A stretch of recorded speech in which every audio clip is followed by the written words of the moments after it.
right, so the B series is in. It's mounted. The motor mounts are tightened down. It's in place. It's looking pretty good. Got to start getting into reconnecting the exhaust, cables, wires, vacuum lines, all that good stuff, but the motor is in. The installation process was a little tricky.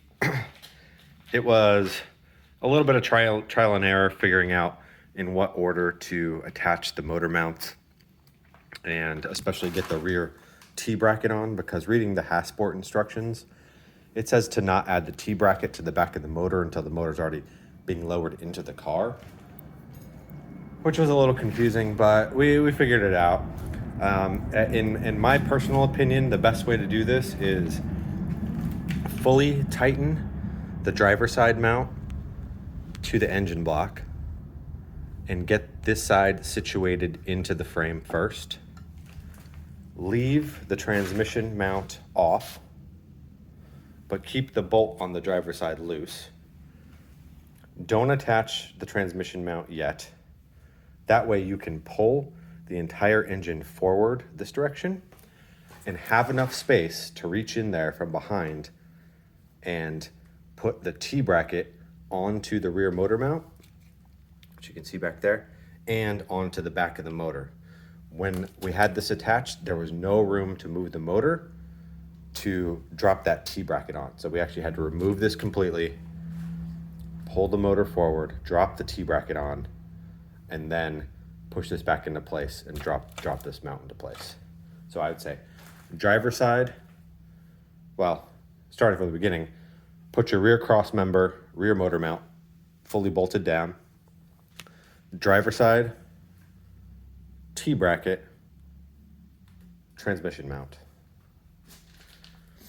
I'm really happy with the way this has turned out so far.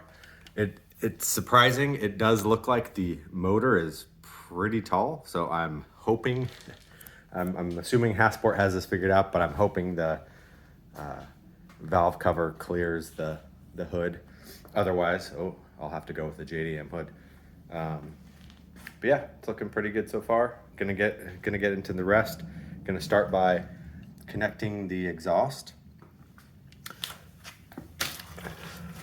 So this B-pipe downpipe, I actually could not source one from a 99 2000 Civic Si, but I just took a chance and I bought this one, and this is for a B20 99 Honda CRV. I looked at the photos online. It looked like it was pretty similar. It was off of a B series, so I took a chance, and believe it or not, this fits up exactly. Maybe the mounts there don't attach to the back of the motor, but mating with the cat and mating with the exhaust fits perfectly. So the next step is going to be to get this onto the car. And you can also see I dropped the rear cross member, or the front cross member, with the radius rods on it. I got those out of the way because there is a clearance issue with the front motor mount bracket. This will hit the front of the engine. It's going to make it difficult to install the engine and have that clearance to pull it forward, like I said, to get the rear T-bracket on. But I dropped mine off before the engine installation, so I had maximum room. So there's plenty of clearance to move around. You can see all that room there. So I reinstalled it, and I did find out that this bracket does touch the front of the motor. It would probably hit with some vibrations happening during normal driving conditions. So I have two options. I can either cut this bracket off and damage this OEM piece, or I can source an aftermarket traction bar, like a Max Speeding Rods traction bar, or something to replace it, which will give me more room in the event that I run different larger headers in the future. But for now, I'm going to get the exhaust on there, and then I'll refit this cross member and see if there are any clearance issues with the exhaust coming through down here on the cross member. If there are, then I'll know it's more than just the motor mount I need to compensate for. So if it was just the motor mount, I'd consider cutting this off or drilling out the spot welds eventually. to keep it looking OEM in there. But if the exhaust is also hitting, that might just be the thing that pushes me over the edge to go ahead and order an aftermarket traction bar. So more to come on this project. I'll be going through and doing the reverse order of everything I did to take it apart, essentially. I think next step is going to be get the exhaust on, get the coolant hoses to the firewall and to the radiator reinstalled, and then start hooking up stuff like throttle, clutch, electrical. In my previous video, I did route everything through the firewall for my VTEC wires. Got those there, and the clutch cable still intact. For some of the things like accessing the speedo input into the transmission, there's actually more room now on the B series to get your hands in there and do some work than there was previously. I feel like with the battery removed, it looks really open, but in some cases it does feel like there's more space. And then here's the nice kicker. Let me try to get a good angle. So there is the D series pulley on the B series alternator with enough clearance to clear the engine bay. So that's pretty cool. I did not have to dent the inside of the engine bay after all, and it didn't even bump when we were installing it, really. It just kind of dropped right into place, and I hope that's enough clearance. It looks pretty good to me. I don't know how much the motor will move when it's under load, but for now, that's how it's going to be. Eventually one day, when I do like a big cosmetic overhaul on this car, I might pull the motor back out and paint the engine bay, clean it, shave it. But for now, it is what it is. I want to get this thing in. I want to get it fired up. I want to drive it. I want to make sure it all works before I put any time, energy, and money into this project. So I have that B pipe, header pipe, now connected to the cat from the exhaust, and I just quickly reinstalled the front cross member just to get a look at the clearance. It clears. It's not touching. It's super thin.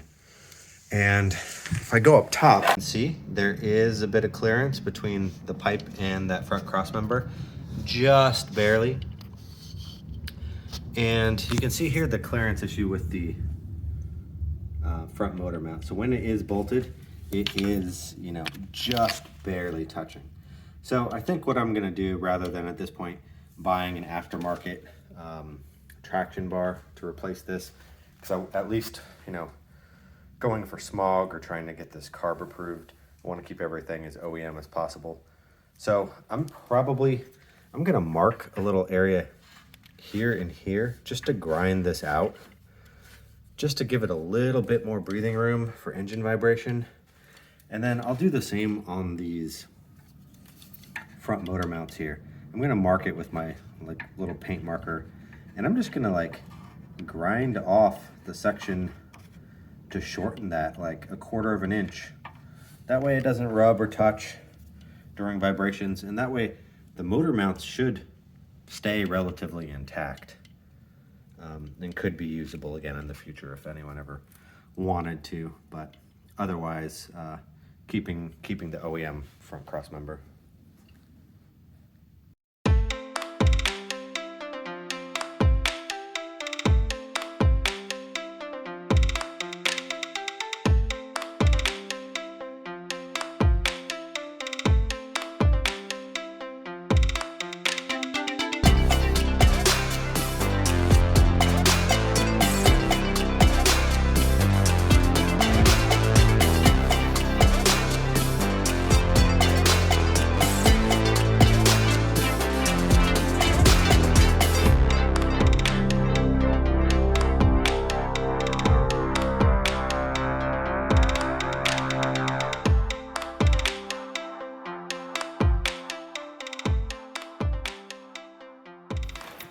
All right, so I just reinstalled the cross member after shaving that down, and Now you can see there's a good quarter inch of clearance from that bracket on the transmission.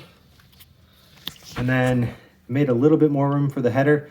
I could have gone further with that. Grinding in that spot starts to open up the seam between the stamped metal pieces, but that should be enough clearance for now. If it ends up hitting or vibrating, I can always go back and cut off more, but I'm pretty happy with this, and this kind of shows that you don't have to necessarily completely remove your front motor mount. But yeah, not going to be using it for anything, but at least it's there in case I want to take this part off later and sell it or whatever. So now you know. Okay, things are coming along nicely with the install here. I got some radiator hoses that fit. I did a little bit of a hack job because the aftermarket radiator hoses fit the water inlets on the block, but my stock radiator inlets were too small, so there was a big gap. So I cut a piece of the old diameter rubber hose and slipped it around the neck collar and then fit my aftermarket tube over that and then cinched it down. I don't know if this is going to last a long time. It might leak, but that's my solution for now to get this thing fired up and tested. I got the vacuum lines installed. I found a little illustration online from some old forum posts that just said, you know, essentially these two lines that are coming here, tee them off and they go into the bottom of this solenoid. Everything else I had a good reference point for from the previous install. But let's talk about the axles. So I just installed this axle. It's brand new. I think this is the 94 Plus Integra axle setup. So it has an intermediate shaft and one, let's see, the passenger side is male on each end and the driver side is female male on the other end. I did read that if you're using these axles, there's a dust ring on the inside of the hub that you're supposed to remove, and I kind of forgot that when I installed these. So right now with the axles installed, I can turn this by hand pretty freely, but the second I tighten down the nut on the spindle itself, it locks up and I can no longer freely turn it by hand. And I think that's because right back here where the hub is touching the backside, there is a metal dust ring and you can kind of see it protruding out right there in the center of screen. So let me go over to the other hub and show you what I took off. As soon as I find the actual dust ring itself, here we go. So here's the back of the other hub before I installed it. And this dust ring is just kind of press fit inside here. It's this metal ring and it was super easy. I literally just wedged a screwdriver into the edge of it, got a little leverage against the hub and it popped right off. So I'm gonna uninstall the axle on the other side and take this ring off and see if once the nuts tighten down, it doesn't stop binding, because I think it's kind of tapered. And it does give an edge that something can press against. So by removing this, you really open up a lot more space for that axle to seat itself in there. Okay, so I reinstalled the axle after I popped that dust ring off, and now I can spin this hub freely with a little bit of tension on this nut, when previously it was just locking up completely. So I can spin this. It's still pretty stiff. So once I get this down and torqued up, we'll see how it works after that. All right, well, I'm just moments away from actually hooking up the positive battery terminal and getting in and turning the key on. I just added oil, transmission fluid, coolant. So I think we're ready to go. So I'm not gonna lie, I'm a little nervous right now. It's been a lot of time and money into this project so far, and just really kind of fingers crossed that it starts and runs. I'm expecting I might get a, ECU code for a bad sensor or something, but I think I just got to go for it.